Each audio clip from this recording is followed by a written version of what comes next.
Bob Casey. Thanks, John Fetterman. Are there any limits on abortion you would find appropriate? And maybe, just maybe, voters need to take a look at the senility of the candidates that they put into office. Another freeze from Mitch McConnell yesterday. John Fetterman has a new commercial out endorsing a Pennsylvania Senate candidate, the incumbent. It's hilarious. Also, abortion, apparently. We've been getting a lot of stuff wrong, according to Jen Psaki. Also, trolling or serious or ideologically impaired.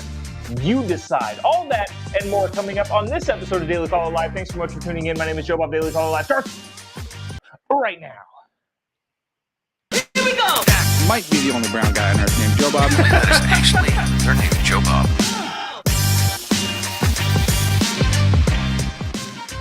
Live from the dingy bunker that is completely and utterly cut off from the outside world, except for you fine folks. My name is Jobob. This is Daily Caller Live. Thanks so much for tuning in on today. It is Thursday, August 31st, the year of our Lord 2023, the last day of August.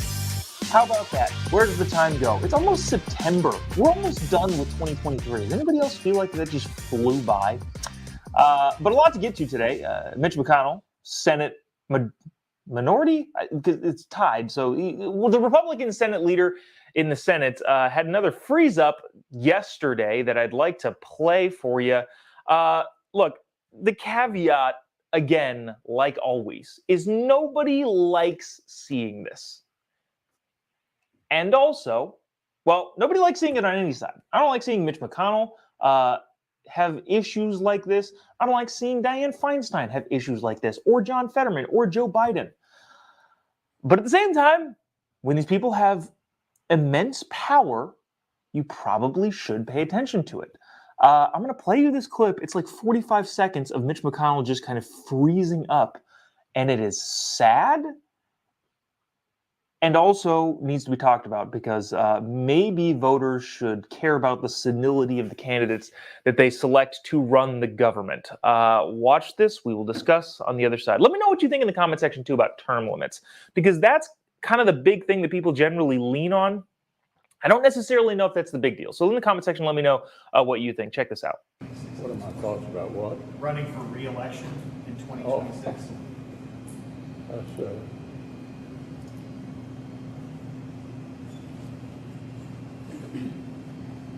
Did you hear the question, Senator? Running for re-election in 2026? All right, I'm sorry, you all. We're going to need a minute. Senator. Benny.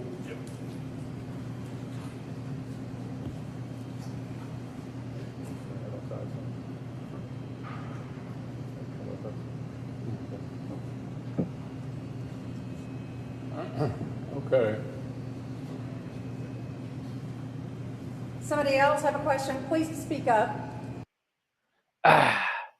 See, I don't know. I don't like seeing that at all. That's horribly sad. I don't want to see old people that I know and love go through that sort of thing. And also, the guy is the Republican Senate leader in the greatest, most powerful deliberative body of all the world. So maybe something to pay attention to. A bunch of people in the comment section, Marcel says something that I agree with. Yeah, it's just sad. Karen says 100% term limits. Wayne says term limits, team limits, but I think it's probably just a misspelling. Rob says somebody hit the pause button on his remote. Ray says glitchy Mitchy. Let's see. A bunch of people saying term limits. Now, here's the thing with the whole term limits thing. I don't disagree with term limits. That's not what I'm saying here. But what if somebody who just got into the Senate has cognitive issues? Will term limits solve that problem? The answer is no. We can talk about Feinstein, Joe Biden, Mitch McConnell, and term limits would affect.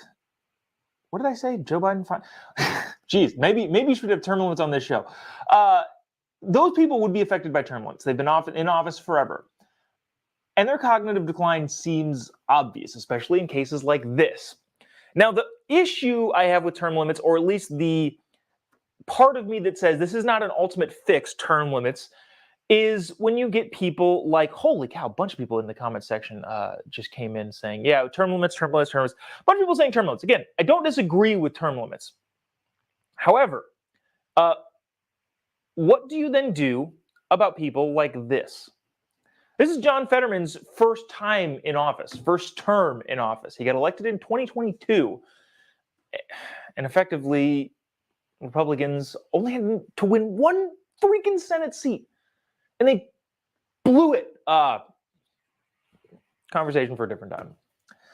But a lot of people talk about term limits being kind of the barrier or the stopgap between politicians being old and senile. I don't necessarily think that's entirely true. Again, not against term limits, but the reality is that the ultimate fix is voters and who they choose. People in Kentucky voted for Mitch McConnell, I believe in 2020. I think that was his last run. People in California voted for Dianne Feinstein. People around the country voted for Joe Biden. All knowing the cognitive decline / just the overall age. Now, term limits, I guess, in theory, would have stopped those people from getting in office. Maybe not Joe Biden, because the president is a different thing. But what do you do about this?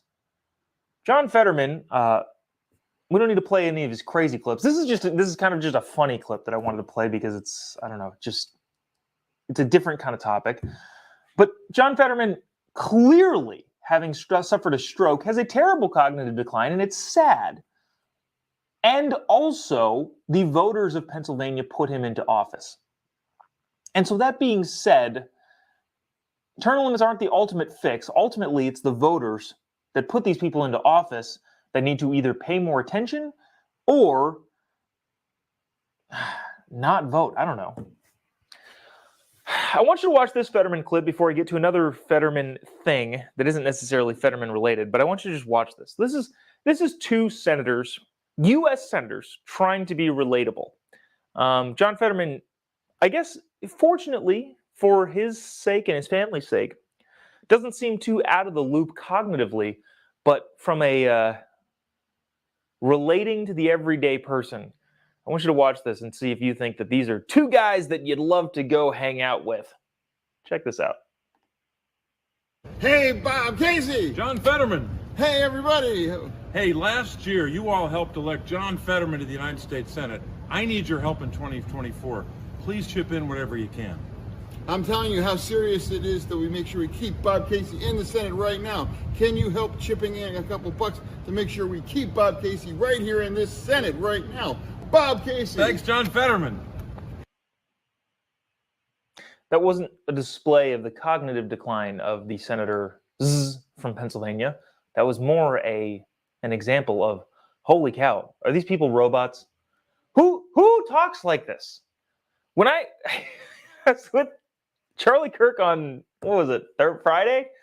And we were filming some content stuff. I didn't go, hey, Charlie, conservative movement, Charlie Kirk. And he'd say, Jobob. No, like nobody talks like that. And so cognitive decline aside, I don't know, this is an indictment of Pennsylvania voters as a whole. But the real reason I wanted to talk about John Fetterman, somebody said they sounded like cheerleaders. Yeah. One of the real reasons I wanted to talk about John Fetterman, which one is it? Oh, here we go. Is this. John Fetterman just kind of comes up in this particular topic, but this is I don't know, sweeping topic of discussion in the United States of America. The abortion issue, that is. You've got the pro-choice side, the pro-life side, arguing back and forth over limits. What are the limits of abortion in the United States of America?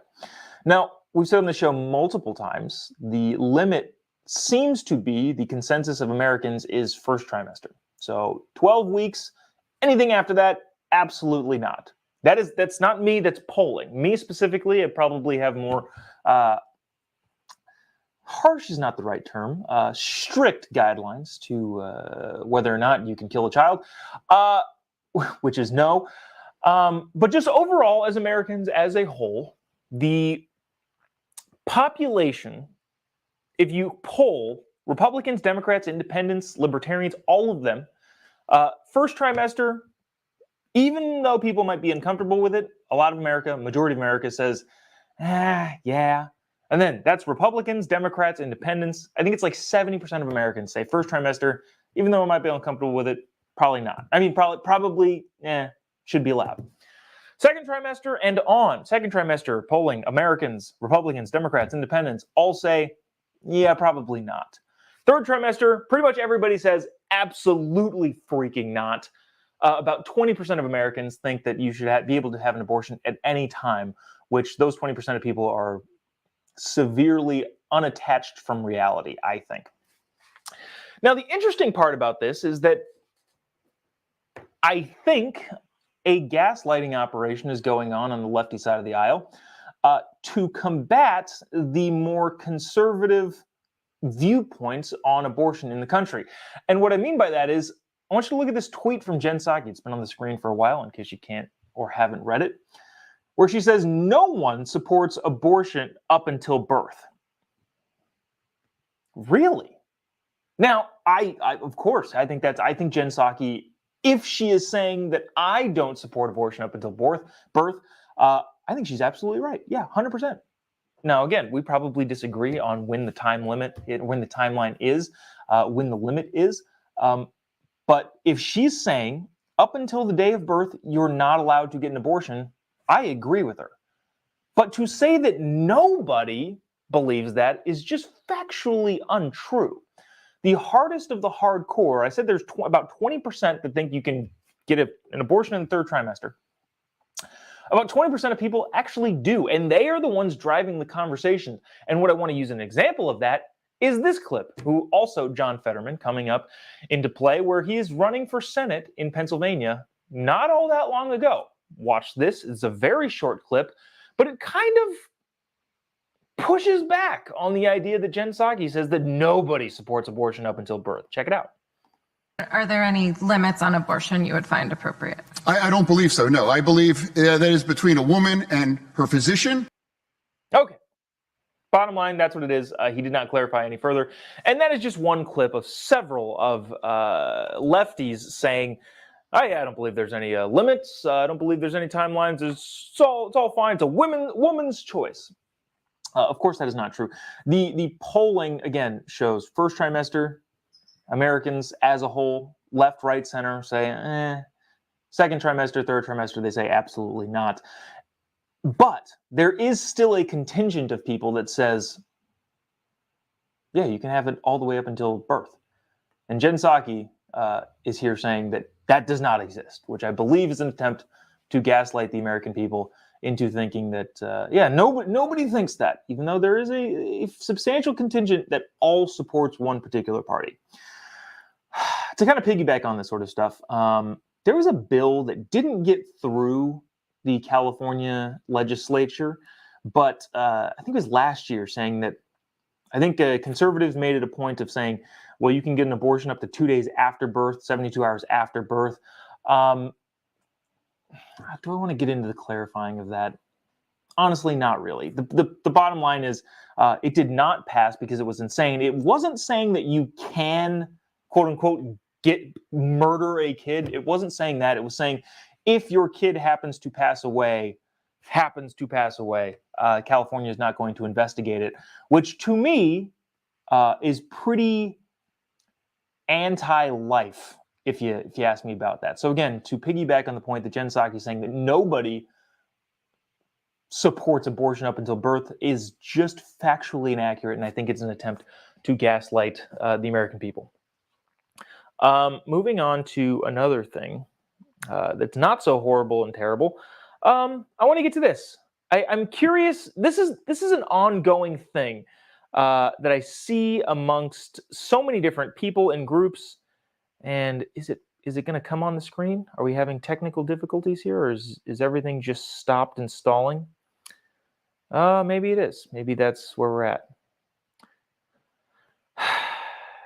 Has the whole thing been like this? Glitchy and terrible? Has the whole show been Mitch McConnell-esque of just not functioning the way that it should? I don't know. Wow. Okay, now it's finally up there. I tweeted this out and asked the question, and this is a question that if you've been watching for a long time or listening for a long time, you've heard me talk about. I never know who is serious and who is trolling. Riley Gaines of swimming/women's sports fame posted something about Leah Thomas, the dude who was swimming against girls, and her whole situation, which is terrible. And like third trimester abortion, nobody agrees with except for a small contingent of crazy people. And Keith Olbermann, I'm curious if he is one of those crazy people or if he is just trolling the internet. In response to one of Riley Gaines' tweets, Keith Olbermann,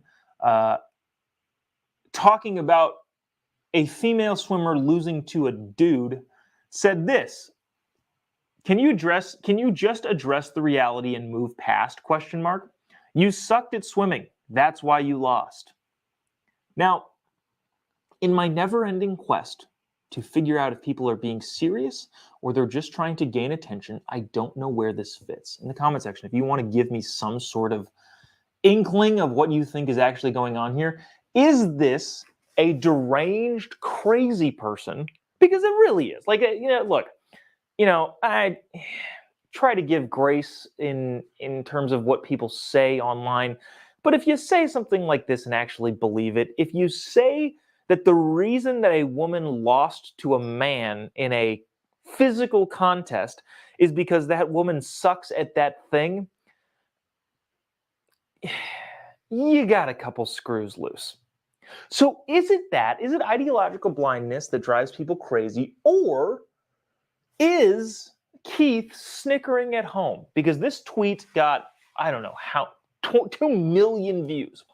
Is he at home snickering on his living room couch saying, I got a bunch of people to pay attention to me? I don't know. And if you're out there thinking it's definitely the ideology blindness because nobody would tweet something that crazy just for the attention, I tell you this, having been in this industry for a little while, that definitely happens. People throw out crazy things to garner attention. And I think Keith has been known to do that sort of thing.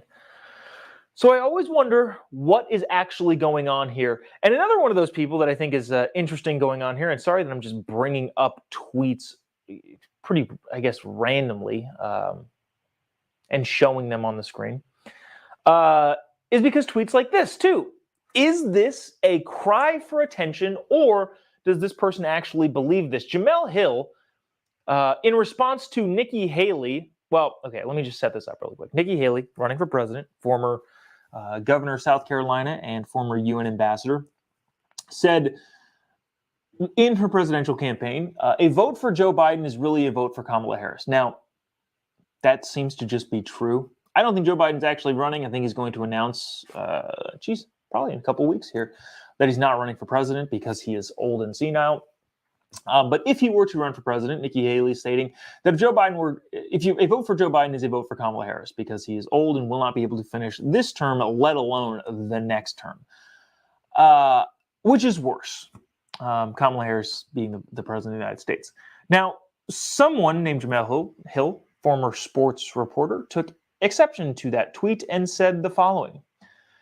So part of the reason racism is such a terrible sickness in this country is because politicians like this know they can rally a certain base with the fear of, oh my God, a black woman might be the president if you don't vote for me.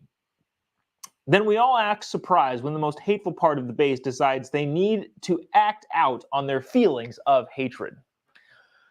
Again, the assumption being that the only reason somebody wouldn't want President Kamala Harris is racism. That's the only reason. The only reason anybody would even consider not voting for Kamala Harris or wanting Kamala Harris to be put into office is because she is a black woman. which is a hilarious notion. And I can't tell if this is a serious comment or just a troll to get attention, because to actually believe this would make you so blinded to reality, it would be difficult to deal with you as a rational person. In this case, I do actually think she's being serious, which is unfortunate for people who try to make arguments based on a rational and logical standpoint. And the reason I think she's actually being serious. One thing that I would say to this particular individual is that I guarantee you, if Winsome Sears, the lieutenant governor, I believe, of Virginia, who happens to be a black woman immigrant, were the choice between Joe Biden and Winsome Sears from an ideological standpoint, for what the values she's running on, I guarantee you all of the people that you think wouldn't vote for Kamala Harris because she's a black woman would vote for Winsome Sears. Same thing with a lot of talented, tactful communicators who happen to be minorities, who happen to be women. So there's that. Again, the never-ending quest to figure out whether or not people are being serious or they're trolling for attention. Rhonda says she's not. She's being serious. She's not serious about anything. I don't know. Never quite understood that. Oh, Bill pointing out, I think, hey, Nikki Haley also is a minority woman. So, yeah, I guess that kind of crumbles that argument right at the onset. Norma says Trump should choose her. I think she's talking about Nikki Haley as her VP. Not a bad choice. Not a bad choice. I'll be honest with you. Show this morning was a little bit haphazardly put together because of, I don't know, baby waking up and having to I hate saying having to deal with her because it's not having to deal with her. I like dealing with her. But at the same time, timing on having to hold a screaming child was not great this morning. So again, kind of haphazardly put together, and I apologize for that. I will tell you, today was not the best show we've ever done here. And so with that, I'll wrap it up with this. Hate speech laws, which probably should have been kind of on the onset. This is freaking fascinating. Finland has some hate speech laws that are pretty interesting. Now, we mentioned yesterday and mention often on the show that hate speech is protected by the First Amendment. You're allowed to say, I hate this, I hate you, I hate that thing. I wouldn't recommend it. It's not a great way to live your life, but it is protected under the United States Constitution, the First Amendment, and that doesn't include threatening people with any sort of physical violence. But nevertheless, a respected member, this is Fox News reporting, a respected member of Finland's parliament is set to reappear in court for the second time facing quote-unquote hate speech charges for a social media post citing Bible verses more than a year and a half after a district court dismissed her charges. Why do we care about what's going on in Finland politics? Well, it's because it very possibly could happen here if people try to continually force the overturning of certain parts of the Constitution.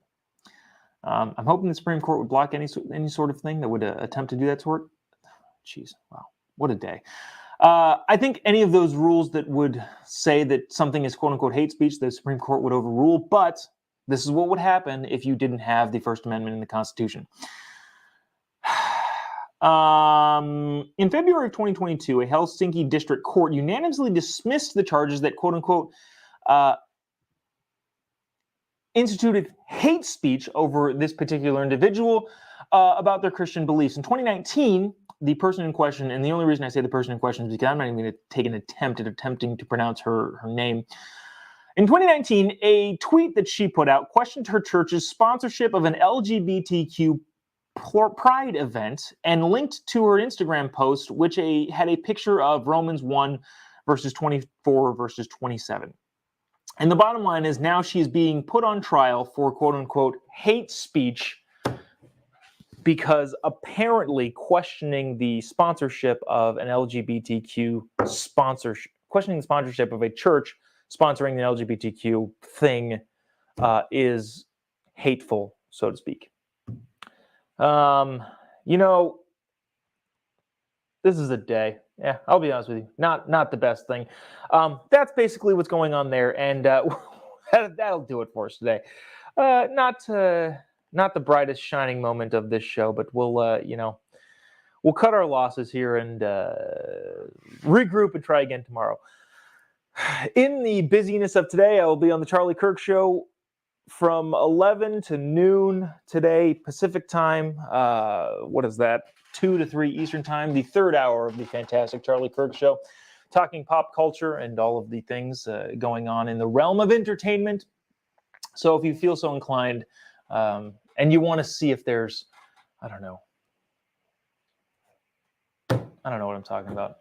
I'm exhausted. I need to go take a nap. I need to go drink some coffee. But you can see me there. We'll see you tomorrow, same time, same place. Abrupt ending to an otherwise disastrous morning show.